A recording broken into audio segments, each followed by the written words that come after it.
সুপ্রিয় দর্শক, আসসালামু আলাইকুম। অনুসন্ধানী টাইম চ্যানেলে যুক্ত হবার জন্য আপনাকে অসংখ্য ধন্যবাদ। জানিয়ে দিচ্ছি আমাদের হাতে থাকা সর্বশেষ আপডেট। আর বরাবরের মতো সর্বশেষ আপডেট জানাতে আপনাদের পাশে আমি Simon Sujan.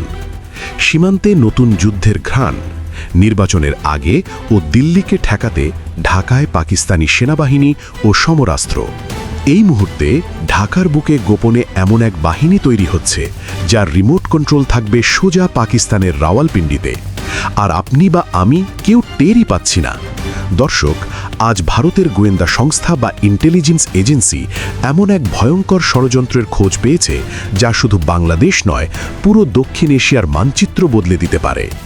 National armed reserve বা NAR নামটা ভালো করে মনে রাখুন, কারণ আগামী দিনে এই নামটাই হয়তো বাংলাদেশের ভাগ্য লিখবে।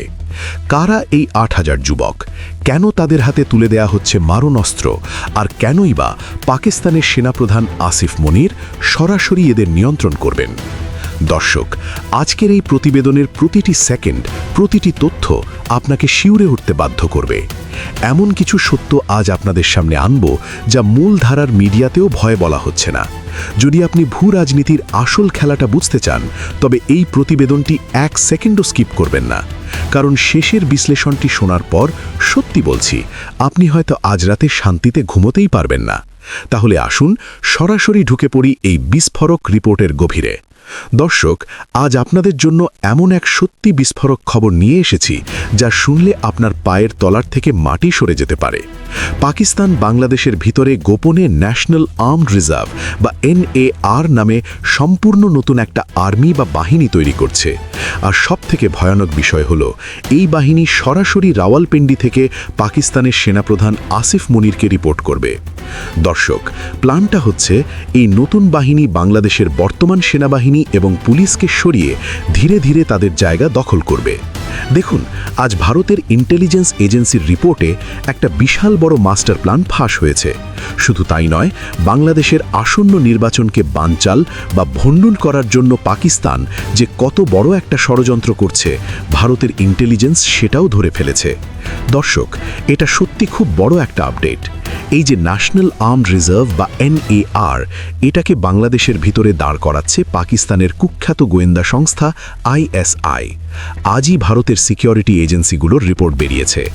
আপনাদের নিশ্চয়ই মনে আছে, আমি প্রায় 1 মাস আগেই আপনাদের জানিয়েছিলাম একটি প্রতিবেদনে যে মোহাম্মদ ইউনুস একটা ইসলামিক আর্মি তৈরি করছেন, যা বাংলাদেশের প্রচলিত আর্মি আর পুলিশকে ধীরে ধীরে রিপ্লেস করবে। এতটাই ধীরে ধীরে কাজটি হবে যে আপনি বা আমি বুঝতেই পারবো না যে কবে কিভাবে কি হয়ে গেল। ঠিক যেমন লেবাননে হিজবুল্লাহ কাজ করে। হ্যাঁ, লেবাননেও একটা সরকার আছে, কিন্তু হিজবুল্লাহ তাদেরও একটি শাসন বা প্রশাসন, যাই বলুন না কেন, তাদেরও একটি আছে। তো এখন খবর পাওয়া যাচ্ছে যে এই বাহিনীর প্রথম ব্যাচ হিসাবে ৮,০০০ জনের একটা ইউনিট তৈরি করা হচ্ছে। বর্তমানে বিভিন্ন ক্যাম্পে এদের কড়া ট্রেনিং দেয়া হচ্ছে। এদেরকে শরিয়া আইনের উপর পুরো দম্ভুর শিক্ষা দেয়া হচ্ছে। সাথে চলছে মারাত্মক সব অস্ত্রশস্ত্র, আর্মস অ্যান্ড অ্যামিনেশনের ট্রেনিং। ভারতের ইন্টেলিজেন্স ব্যুরোর ধারণা, এরা প্রথমে বাংলাদেশের পুলিশকে সরাবে এবং পরে আর্মির জায়গা নেবে। এদের মূল উদ্দেশ্য হল বাংলাদেশে কঠোর শরিয়া আইন বাস্তবায়ন করা। দেখুন, একদিকে আমরা আলোচনা করি যে জামাতের কর্মকাণ্ড দেখার পর বিএনপিকে হঠাৎ করে একটু লিবারেল বা উদারপন্থী মনে হচ্ছে, কিন্তু পর্দার আড়ালে আসলে কি চলছে? আসল খেলাটা হলো পাকিস্তান ISI এবং তাদের আর্মি চাইছে বাংলাদেশের ভিতরের সমস্ত কলকাঠি তাদের নিয়ন্ত্রণে রাখতে। জি হ্যাঁ, এদের মাস্টার প্ল্যান হলো বাংলাদেশের ভিতরে যত কট্টরপন্থী বা র্যাডিক্যাল মাইন্ডসেটের লোক আছে, যাদের পাকিস্তানের প্রতি দুর্বলতা বা টান আছে, তাদের খুঁজে বের করা এবং এই বাহিনীতে রিক্রুট করা। আর এই কাজের জন্য ওরা ইতিমধ্যেই একজনকে বেছে নিয়েছে। নামটা মনে রাখবেন, এই লোকটার নাম হলো আবদুল্লাহ হিল আমান আজমি, বাংলাদেশ সেনাবাহিনীর একজন অবসরপ্রাপ্ত ব্রিগেডিয়ার জেনারেল। তিনি জামাতে ইসলামীর সাবেক আমির গোলাম আজমের মেজো ছেলে। মনে করা হচ্ছে পাকিস্তানের ISI এর প্ল্যান হলো এই র্যাডিক্যাল আর্মি আর পুলিশকে নিজেদের হাতের মুঠোয় রাখা, আর বাংলাদেশের গণতন্ত্র, হ্যাঁ, সেটা তো থাকবে শুধুমাত্র কাগজে কলমে, ঠিক যেমন বর্তমানে পাকিস্তানের অবস্থা। সেখানে সরকার শুধু ক্লার্কের মতো কাজ করে। ঠিক তেমনি বাংলাদেশেও ভবিষ্যতে যে সরকার আসবে তারা এই কট্টরপন্থী আর্মি আর পুলিশের চাপে কাজ করতে বাধ্য হবে। আর এদের কন্ট্রোল করবেন কে?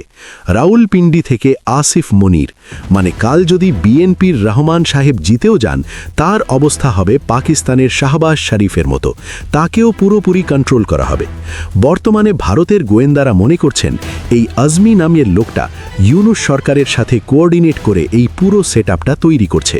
কিন্তু একবার নির্বাচন হয়ে গেলে তাদের প্ল্যান হলো এই আজমিকেই ওই NAR বা ন্যাশনাল আর্মড রিজার্ভের হেড বানানো হবে।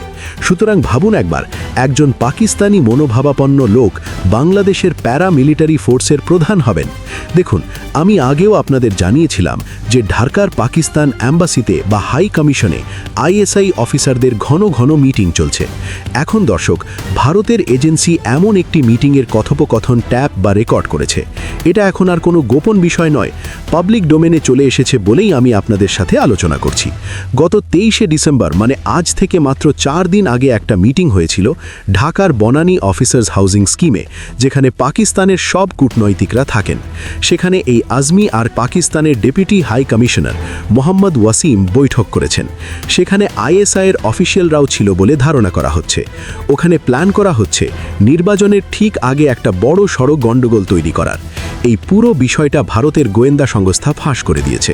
দেখুন, আমি তো বলবো আজকের দিনে দাঁড়িয়ে এটা সব থেকে বড় আপডেট। ভারতের এজেন্সিগুলো ঢাকার ভিতরের এই কনভারসেশন আগেই ধরে ফেলেছে, যা এখনও মূল ধারার অনেক খবরেও আসেনি। আমি আপনাদের সবার আগে এটা জানাচ্ছি। আর এই ঘটনা প্রমাণ করে যে বর্তমানে ইউনূস সাহেবের আড়ালে পাকিস্তানের ISI কতটা অ্যাডভান্স লেভেলে গিয়ে সব কিছু কন্ট্রোল করছে। ভারতের গোয়েন্দারা মনে করছেন আগামী কয়েকদিনের মধ্যেই ISI তাদের এই প্ল্যানগুলো অ্যাক্টিভেট করা শুরু করবে। আমি 1 মাস আগেই আমার এই চ্যানেলে বলেছিলাম যে ইউনূস একটা ইসলামিক আর্মি বানাচ্ছেন। যারা ভিডিওটা দেখেননি দেখে নিতে পারেন, সেখানে আমি ডিটেলে সব বলেছিলাম। এমনকি কোথায় কোথায় ক্যাম্প হচ্ছে সেটাও জানিয়েছিলাম। এখন এই 8000 সদস্য তো শুধু প্রথম ব্যাচ, এরপর 10 থেকে 12টা ব্যাচকে ট্রেনিং দেওয়ার প্ল্যান আছে তাদের। এখন সবশেষে এই পরিস্থিতি আমাদের এটাই জানান দিচ্ছে যে দর্শক, বাংলাদেশের ভিতরে ভারতের মিলিটারি অ্যাকশন বা সামরিক হস্তক্ষেপের রাস্তা কিন্তু মোটেও বন্ধ হয়নি। আমি গত 2 দিন ধরে পরিস্থিতি ট্র্যাক করছি। ইন্ডিয়ান আর্মির অনেক অভিজ্ঞ প্রাক্তন কর্মকর্তারা, যারা আগে খুব মেপে কথা বলতেন, এখন তারাও খোলাখুলি মিলিটারি অ্যাকশনের কথা বলছেন। তারা বলছেন যে আমাদের বাফার জোন তৈরি করা উচিত। দেখুন, আমি যা সিগন্যাল পাচ্ছি তাতে পরিস্থিতি শান্ত হওয়ার বা ডিএসকেলেট হওয়ার কোনো লক্ষণ দেখছি না। বরং ইন্ডিয়ান আর্মি বা আমাদের সরকার যদি অ্যাকশন না নেয়, সেটাই হবে একটা বিস্ময়কর ব্যাপার। আমার দৃঢ় বিশ্বাস ভারত এখানে চুপ করে বসে থাকবে না, অ্যাকশন নেবেই। আর যদি জামাত জিতে যায়, তবে 200% নিশ্চিত থাকুন যে যুদ্ধ হবেই। কারণ ভারতের চোখের সামনে বাংলাদেশের বুকে এমন একটা ন্যাশনাল আর্মড ফোর্স তৈরি হতে ভারত কিছুতেই দেবে না। তাই আমার মতে পরিস্থিতি যেদিকে যাচ্ছে, আমরা চাইলেও বোধহয় এই যুদ্ধটা এড়াতে পারবো না। তো বন্ধুরা, আমরা শুনলাম যে ভারতীয় গোয়েন্দা সংস্থাগুলো এই পুরো ব্যাপারটা নিয়ে কড়া নজর রাখছে এবং তারা সম্ভাব্য সামরিক পদক্ষেপের কথাও ভাবছে। কিন্তু শুধু কি ভারতই চিন্তিত? বাংলাদেশের সাধারণ মানুষ যারা শান্তি ও গণতন্ত্রে বিশ্বাসী, তাদের কি অবস্থা? দেখুন, এই যে ন্যাশনাল আর্মড রিজার্ভ তৈরির যে পরিকল্পনা, এটা আসলে বাংলাদেশের সার্বভৌমত্বের উপর এক বিরাট আঘাত। পাকিস্তান, ISI এবং তাদের সেনাবাহিনী চাইছে বাংলাদেশকে নিজের হাতের পুতুল বানাতে, ঠিক যেমন তারা একসময় পূর্ব পাকিস্তানের উপর করেছিল। তারা চাইছে বাংলাদেশে এমন এক সরকার বসাতে যারা পাকিস্তানের ইশারায় চলবে এবং দেশের আইন কানুন শরিয়া আইনের মতো করে নিয়ন্ত্রণ করবে। তবে এই পরিকল্পনায় কিছু গুরুত্বপূর্ণ বিষয় উঠে আসছে, যা বাংলাদেশের সাধারণ মানুষের জন্য অত্যন্ত উদ্বেগজনক। দেখুন, প্রথম হচ্ছে গণতন্ত্রের অবসান।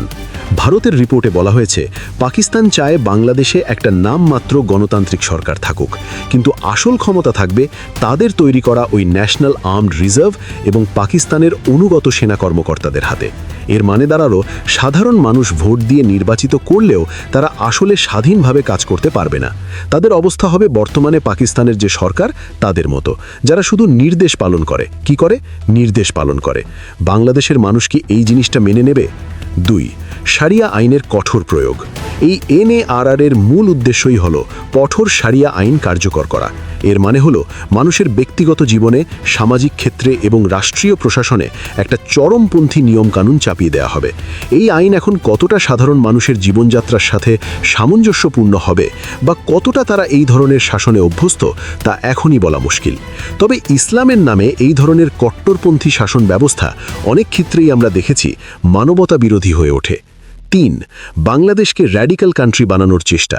রিপোর্টে স্পষ্ট বলা হয়েছে পাকিস্তানের মূল লক্ষ্য হল বাংলাদেশকে একটি সম্পূর্ণ র্যাডিক্যাল কান্ট্রি বা কট্টরপন্থী রাষ্ট্রে পরিণত করা।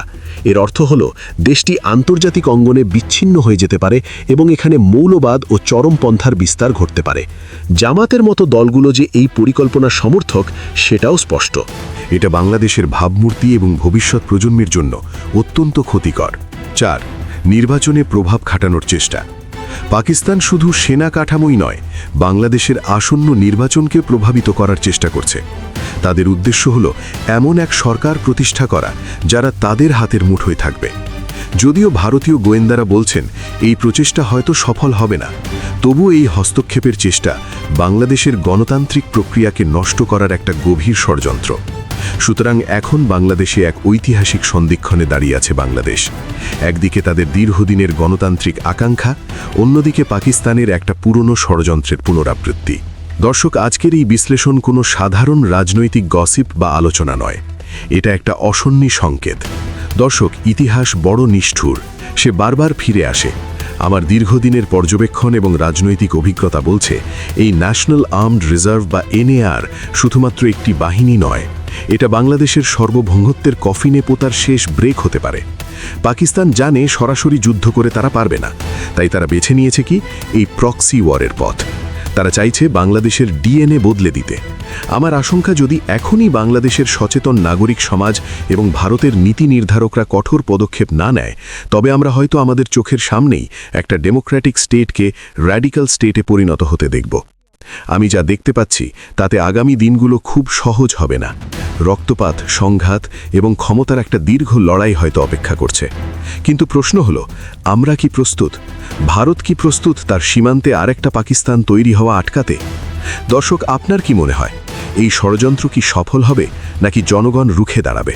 আপনার মতামত নিচে কমেন্ট করে জানান, কারণ আপনাদের মতামতই প্রমাণ করবে আজ আপনারা এই গভীর ষড়যন্ত্র কতটা বুঝতে পেরেছেন।